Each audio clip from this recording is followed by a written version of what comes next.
Bueno, nuevamente un abrazo para cada uno de ustedes. Vamos a empezar el devocional de hoy. Yo quiero invitarles que nos vayamos al segundo libro de Crónicas, capítulo 13, y vayamos a lo que el Señor en esta mañana nos va a hablar a través de su palabra. Desde el versículo 13 al 22, para seguir la lectura del día de ayer, dice textualmente que Jeroboam hizo tender una emboscada para venir a ellos por la espalda. Estando así delante de ellos, la emboscada estaba a espaldas de Judá. Relato un poquito el previo para continuar la lectura. Había en ese tiempo dos reyes. Recordemos que el reino de Israel se había dividido. La parte del norte estaba bajo el reinado de Jeroboam y la parte del sur bajo el hijo de Roboam, que es Abías. En este caso ya Roboam había muerto y surge en el reino su hijo, Abías, y comienza también a gobernar Israel bajo parámetros desordenados, bajo parámetros que no glorificaban al Señor. Y como también ustedes saben, Jeroboam hizo lo mismo con el reino del norte, comenzó a poner en Israel ídolos falsos y a generar idolatría hacia el pueblo de Dios, hacia dioses paganos y falsos. Pero en medio de esto surge un conflicto armado entre ambas naciones, entre Israel del norte y entre Judá, el reino del sur. Y en esa disputa, en esa nueva disputa que ocurrió, dice la Biblia que textualmente el reino de Israel es el doble del reino de Judá, o al menos lo que es el ejército, ya que el ejército de Judá constaba de 400,000 soldados y el ejército de Israel era de 800,000, un ejército muchísimo más grande, el doble de grande. Así que Jeroboam estaba muy confiado de poder ganar esta batalla. Y Abías, hace algo que a pesar de su maldad, a pesar de su desorden, podría contarse como algo bueno. Dice la Biblia que en medio de una situación difícil, en medio de una situación complicada, porque el reino del norte lo había rodeado, estaba por delante y por detrás, habían 400,000 hombres, me imagino, por delante y 400,000 hombres por detrás. Era una situación en la guerra, uno de los peores panoramas. Pero en medio de esto, dice la Biblia que cuando Abías miró que tenía la batalla por delante y por espaldas, hizo que todo el pueblo clamaran al Señor y los sacerdotes tocaran las trompetas. Entonces los de Judá gritaron con fuerza. Así que ellos alzaron el grito. Dios desbarató a Jeroboam y a todo Israel delante de Abías y de Judá. Y huyeron los hijos de Israel delante de Judá y Dios los entregó en sus manos. Y Abías y su gente hicieron en ellos una gran matanza y cayeron heridos de Israel 500,000 hombres escogidos. Así fueron humillados los hijos de Israel en aquel tiempo. Y los hijos de Judá prevalecieron, porque se apoyaban en Jehová, el Dios de sus padres. Y siguió Abías a Jeroboam y tomó algunas de sus ciudades, a Betel con sus aldeas, y a Gesana con sus aldeas, y a Efraín con sus aldeas. Y nunca más tuvo Jeroboam poder en los días de Abías, y Jehová lo hirió y murió. Y Abías hizo más poderoso, tomó 14 mujeres y engendró 22 hijos y 16 hijas. Y los demás hechos de Abías, sus caminos y sus dichos, están escritos en la historia de Ido el profeta. Bueno, vamos a ver varias cosas que son muy importantes aprender acerca de esta lección. Primero, recordar un poco a Abías, no era un hombre recto, no era un hombre íntegro, era un hombre, según lo que dice Primera de Reyes 15, escribe que este hombre era alguien que había caído en las mismas enseñanzas de Roboam, en los mismos errores. Era alguien que no tenía un corazón recto delante del Señor, por eso vemos en la última parte que el Señor lo hirió y él murió. Adicionalmente a eso, cabe recalcar que pues, la Biblia especifica que él era un hombre pecador, pero sin embargo en este pasaje de Crónicas vamos a ver cosas positivas de él. Pero lejos de querer exaltar a un rey, el cronista lo que quiere relatar es la fidelidad de Dios y el ver el resultado del el clamor del pueblo cuando busca al Señor. Yo quisiera empezar con una pregunta en esta mañana. ¿Alguna vez has sentido que un problema no tiene solución? ¿Cuál es tu reacción cuando sientes que no tienes salida ante un problema que te rodea? ¿Qué viene a tu mente cuando surgen problemas que son muy difíciles de resolver y sientes que no tienes forma o capacidad para poderlo resolver? Cuando se te salen los problemas de la mano, cuando viene un diagnóstico médico terrible, cuando la situación matrimonial es muy difícil, cuando una relación con uno de tus hijos o con tu familia es muy dolorosa, cuando tienes problemas económicos y parece que no hay forma de poder solucionarlos. No sé cuál sea el problema que se te ha vuelto imposible. No sé cuál sea el ejército que te esté rodeando en este momento. Pero yo quiero recordarte que en medio de esa adversidad tomes la misma actitud que habías. Hay que reconocer que las cosas malas no se deben de repetir, pero las cosas buenas que la gente hace a nuestro alrededor, sí debemos de repetirlas. Y habías hizo algo muy sabio. Dice la Biblia que él textualmente buscó al Señor. Yo creo que en ese momento él recordó el Salmo 27, escrito por David, su padre. Y permíteme leértelo, es un salmo muy bonito, que dice así: Salmo 27, Jehová es mi luz y mi salvación, ¿de quién temeré? Jehová es la fortaleza de mi vida, ¿y de quién ha de atemorizarme? Cuando se juntaron contra mí los malignos, mis angustiadores, mis enemigos, para comer mis carnes, ellos tropezaron y cayeron. Y mira esta belleza de pasaje, el versículo 3 dice: aunque un ejército acampe contra mí, no temerá mi corazón. Aunque contra mí se levante guerra, yo estaré confiado. Una cosa he demandado a Jehová, esta buscaré, que esté yo en la casa de Jehová todos los días de mi vida, para contemplar la hermosura de Jehová y para inquirir en su templo. Porque él me esconderá en su tabernáculo en el día del mal, me ocultará en lo reservado de su morada, sobre una roca me pondrá en alto. Luego levantará mi cabeza sobre mis enemigos que me rodean, y yo sacrificaré en su tabernáculo sacrificios de júbilo, cantaré y entonaré alabanzas a Jehová. Oye, oh Jehová, mi voz con que a ti clamo, ten misericordia de mí y respóndeme. Me parece tan hermoso ese pasaje, porque describe literalmente la situación que estaba pasando. Quiero preguntarte algo. Si alguna vez te has sentido así en medio del problema, ¿cuál es la actitud con la cual tú levantas tu oración? Porque estoy seguro que si comenzamos a opinar o a hablar acerca de esto, todos vamos a concluir que oramos en un momento difícil. Pero ¿cuál es la actitud con la que oramos?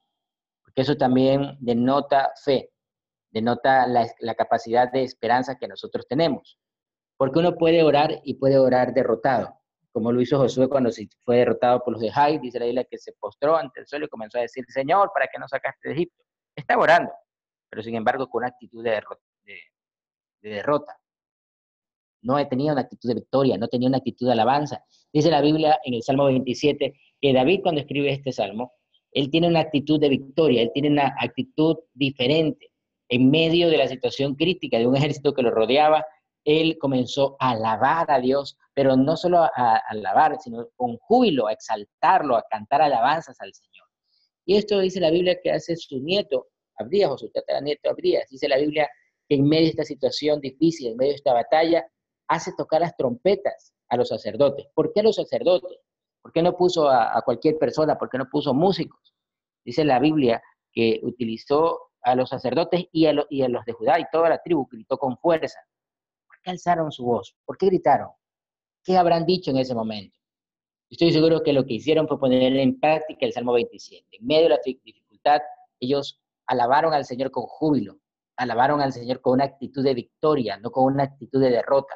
Alabaron al Señor con todo su corazón, quebrantando su corazón, pero también diciendo: nuestra confianza está en Dios, nuestra confianza está en el Señor. Y aquí vemos varias enseñanzas maravillosas. Primero, que es necesario, en medio de la adversidad, recordar las promesas del Señor. ¿Por qué Abías comenzó a hacer esto? Porque recordó lo que su abuelo hacía, recordó lo que su antepasado David hacía, recordó que en medio de la dificultad había recibido la ayuda del Señor porque alabó a Dios, y eso él repitió.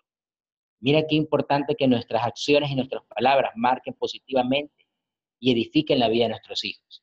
Qué importante que nosotros, en los momentos adversos, en los momentos difíciles, tengamos una buena reacción para que nuestros hijos aprendan a reaccionar cuando les pase a ellos. Porque vamos a tener problemas y ellos van a ver nuestra reacción ante los problemas. No solo se trata de que ellos nos vean orar, sino también con qué actitud oramos y cómo nosotros afrontamos las dificultades o los problemas. Ayer, en medio de la situación de la operación de mi hijo, yo me quedé asombrado de que él se pusiera a alabar a Dios, y a unos médicos decían que le daba bastante curiosidad ver la reacción de Caleb, porque quiero decirte algo, estaba bastante asustado. Y mi esposa también, aunque teníamos paz, teníamos confianza, pero como padres, siempre ante una cirugía de un hijo, uno siempre se pone nervioso, es muy difícil no hacerlo. Pero sin embargo, él tenía una paz, una confianza, estaba riéndose con los médicos, molestando. Yo creo que definitivamente Dios usa a los niños para darnos grandes lecciones. Y una gran lección que ayer me dio mi hijo es cómo él afronta sus dificultades, cómo él confía en su papá, cómo él confía en sus padres, a tal punto que a pesar de estar en un quirófano, a pesar de estar en un hospital, él lo toma con calma, lo toma con paz, pero es porque él siente la confianza de estar con su papá y con su mamá. ¿Cuál es tu confianza? ¿Con quién caminas día a día? ¿Quién es tu padre? Nuestro Padre es nuestro Señor, nuestro Dios, aquel que nos formó, aquel que nos hizo. Quiero invitarte que a pesar de que un ejército te esté rodeando, a pesar de que tengas un problema muy fuerte, a pesar de algún diagnóstico médico muy adverso, a pesar de la situación más crítica que estés viviendo, ya sea una económica, ya sea un problema familiar, un problema matrimonial, yo quiero invitarte que en esta mañana, aunque ese ejército está acampando contra ti, no tengas temor, sino que tengas alabanza en tu corazón, que tengas gratitud a Dios. Y aquí viene una segunda enseñanza que quiero compartir. Te dice la Biblia que ellos clamaron al Señor, clamaron con todas sus fuerzas. Ahora, clamar no es solamente orar. Yo creo que todos oramos a diario, todos podemos hablar con Dios, porque eso es orar, hablar con Dios. Pero clamor es otra cosa. Lo que dice Jeremías capítulo 33, versículo 3, que expresa el profeta Jeremías: clama a mí y yo te responderé, y te enseñaré cosas grandes y ocultas que tú no conoces. Y esa es una promesa de parte de Dios. No es Jeremías el que la dice, él la escribe, pero el que la dice es Dios. Y Dios promete que si clamamos, ahora, ¿cuál es la diferencia entre clamor y oración? El clamor es un momento donde tu corazón está tan quebrantado que entiendes que no hay forma humana de resolver una situación, que tú comprendes que tus fuerzas llegaron al límite. Es en ese momento donde tú comprendes que el Dios de nosotros es el Dios de imposibles, pero lo posible, nosotros somos solo hasta lo posible. Es decir, los seres humanos podemos hacer lo posible, pero no lo imposible. Pero Dios sí puede hacer lo imposible. Y en ese momento, cuando tú descubres que ya hiciste lo posible y que no puedes hacer más, solo te queda encontrarte nuevamente con ese concepto maravilloso de que Dios es el Dios de lo imposible, de aquello que humanamente no se puede hacer, de aquello que naturalmente no puede lograrse. Y en ese momento buscar a Dios, al Dios de lo imposible, y decir: Señor, necesito de ti, necesito que tú me ayudes, necesito que tú me guíes. Señor, este problema no lo puedo resolver yo. Este problema me quedó grande, Señor. Sí, es un ejército mucho más grande, es complicado. Yo no puedo hacer nada con este diagnóstico médico, no puedo hacer nada con este problema que tengo, no puedo hacer nada en mi matrimonio, no puedo hacer nada con mis hijos, no puedo hacer nada en esta condición económica que estoy, pero tú sí puedes, Señor, y tú te vas a glorificar. Y tú vas a hacer, Señor, que esto sea para bendición, que esto sea para glorificarte, para adorarte, para exaltarte. Esto va a ser para ver tu gloria en medio de esta dificultad. Y en ese momento de clamor, en ese momento donde tú expones tu tristeza, tu problema, pero también comienzas a alabar a Dios porque sabes que el Señor es mucho más grande que cualquier problema, que el Señor es capaz de resolver cualquier problema médico. Si fue capaz de devolverle la vida a Lázaro, que estaba en estado de putrefacción, no había esperanza ni médica ni científica para que este hombre pudiera volver a la vida. Y Jesús pudo vencer la muerte para resucitar a él y para resucitar a mucha gente. Es imposible para Dios, que es imposible para el Señor. Yo quiero invitarte que en esta mañana recuerdes que nada es imposible para Dios, que no hay cosa que le quede grande a nuestro Dios, que Dios es más grande que cualquier problema o situación que estés viviendo. La tercera cosa que quiero compartirte es que en medio de ese clamor ellos se esforzaron y dieron más allá de su capacidad normal. Esforzarse es dar más allá de tus fuerzas. En medio de la situación que estés viviendo, en medio de la complicación que día a día pueda surgir en tu vida, yo quiero recordarte que la palabra del Señor a través de este pasaje nos habla del esfuerzo. Dice la Biblia que ellos gritaron con gran estruendo, alabaron al Señor, pero combatieron, lucharon, se esforzaron, pelearon. No debió haber sido fácil, debió haber sido muy complicado pelear en dos frentes de batalla, dividirse, 200,000 para un lado, 200,000 para el otro, contra un ejército que los duplicaba. Sin embargo, se esforzaron, dieron lo mejor de sí, sacaron su espada y combatieron.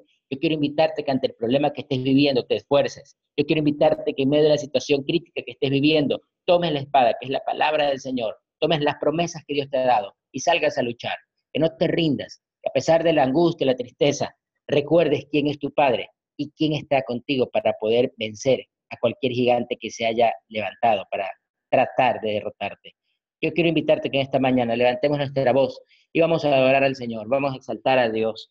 Yo quiero invitarte que cierres tus ojos y le digas, Señor, gracias te doy, porque yo sé que te tengo a ti como Padre, porque yo sé que a pesar de la dureza de la batalla, a pesar de lo adverso del enemigo, a pesar de lo cruel o difícil de lo que estoy viviendo, del problema que estoy viviendo, yo sé que tú eres mi Padre, yo sé que tú eres mi Dios, yo sé que tú eres mi compañero, yo sé que tú eres mi refugio, yo sé, Señor, que tú eres mi castillo, yo sé, Señor, que tú eres mi escondedero en medio de esta situación adversa o difícil. Recuerda quién es Dios, recuerda quién es tu Padre, recuerda quién es aquel que da todo para poder vencer, para poder derrotar a los gigantes que se levanten contra ti. Que no tema tu corazón. Yo quiero invitarte que con todo tu amor repitas aquel párrafo, aquel pasaje de la Biblia, el Salmo 27, aunque un ejército acampe contra mí, no temerá mal mi corazón. Vamos, dilo con toda tu convicción, con todo tu corazón, con toda tu fe, aunque un ejército acampe contra mí, aunque sea difícil la situación que estoy viviendo, aunque sea complicada la situación que me ha tocado en este tiempo, no temerá mal mi corazón, porque mi Dios, mi buen Dios, estará conmigo donde quiera que yo vaya. La vara y el callado de mi Señor me infunden aliento y esperanza. Señor, renueva las promesas que has hecho a mi vida. Renuévalas en mi mente para recordarlas. Renueva mi corazón para creerlas. Renueva, Señor, mi inteligencia para comprender cómo tú puedes actuar. Señor, renueva mi esperanza para aprender a tener paciencia mientras llega, Señor, ese momento de tu salvación. Señor, no estoy solo. Tú eres mi fortaleza y mi refugio. Y tú, Señor Todopoderoso, te levantarás para cuidarme y defenderme y hacer de mi vida, Señor, y hacer en mi vida una gran obra. Así que alaba al Señor en medio de la situación que estoy viviendo, alaba a Dios. Y dile, Señor, a pesar del dolor, a pesar del cansancio, a pesar de la desesperanza, a pesar de la tristeza, te alabo, mi Señor, te exalto, mi Dios, te glorifico, Padre mío. Por eso mi corazón, Señor, en esta mañana se abre en alabanza y adoración para ti, Señor, porque yo sé que tú eres mi esperanza, que tú eres mi roca, que aunque la tormenta sea difícil, que aunque haya nubes negras en mi vida, Señor, yo sé que tarde o temprano se irán y veré nuevamente el sol de tu presencia, la luz que ilumina mi vida, Señor, nuevamente viene a mi corazón.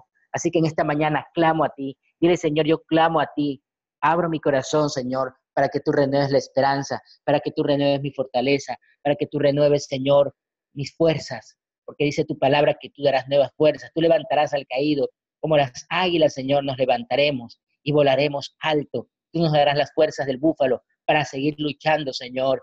Y todo esto lo expresa tu palabra porque sabes, todo Dios, que como humanos nos vamos a cansar, que como humanos, Señor, en algún momento nos vamos a sentir derrotados y vencidos.